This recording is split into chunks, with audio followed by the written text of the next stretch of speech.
Ils avaient de l'équipement pour me torturer. Les braquages aux crypto-monnaies se multiplieraient-ils? Ces dernières semaines, plusieurs affaires de braquage aux crypto-monnaies ont fait les gros titres.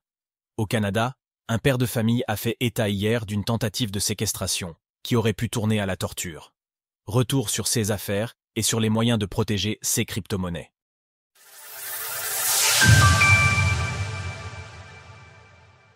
Nouveau braquage aux crypto-monnaies au Canada. Nos confrères de la presse rapportent avoir été contactés par un membre d'un forum dédié aux crypto-monnaies. L'homme aurait été victime d'une tentative d'enlèvement. 2 suspects adultes et 2 mineurs auraient été arrêtés dans la juridiction de Victoriaville, au Québec. La victime affirme ne pas être en sécurité. Elle déménage sa famille régulièrement. La police nous a dit qu'elle ne peut pas assurer notre sécurité, qu'on ferait mieux de déménager. Depuis, on passe d'un Airbnb à l'autre. Et la direction de la protection de la jeunesse est sur notre cas parce qu'on a été victime d'un acte criminel qui touche à la sécurité des enfants. Les criminels auraient pensé que l'homme détenait 2,5 millions de dollars en crypto-monnaie. En réalité, ce dernier affirme n'en détenir que 10 000. La police aurait confirmé que les individus seraient liés au crime organisé. La victime a fait un récit de ce qui aurait pu l'attendre.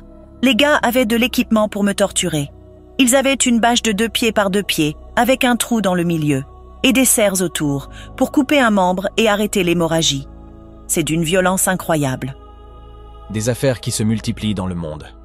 Depuis les nouveaux records du cours du Bitcoin, BTC, les affaires de ce type semblent malheureusement se multiplier.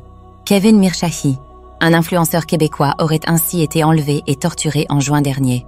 Dean Skurka, le PDG de WonderFi, a également été enlevé et libéré contre le versement d'1 million de dollars.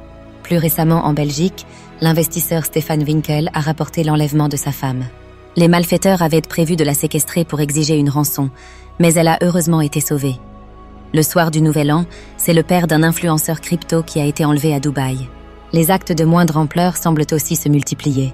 Lors de l'ETHCC de Bruxelles, plusieurs participants ont rapporté des agressions, déclenchant des appels à la discrétion de la part de l'organisation de la conférence. Un phénomène relativement nouveau? Si les crypto-monnaies suscitent la convoitise alors que le Bitcoin dépasse de nouveau les 100 000 $, leur intérêt pour les malfaiteurs reste questionnable. L'immense majorité des crypto-monnaies reste en effet très traçable, beaucoup plus que de l'argent liquide ou des bijoux. Mais cela n'empêche pas des groupes de tenter leur chance, conduisant à ces affaires qui se sont multipliées ces dernières semaines. Pour se protéger et protéger ces crypto-monnaies, il est donc recommandé de faire preuve de discrétion, voire de prendre des mesures de sécurité si l'on est une personnalité publique. L'utilisation du multisig, qui nécessite plusieurs personnes pour débloquer des fonds, est également recommandée. Retrouvez toutes les actualités crypto sur le site cryptost.fr.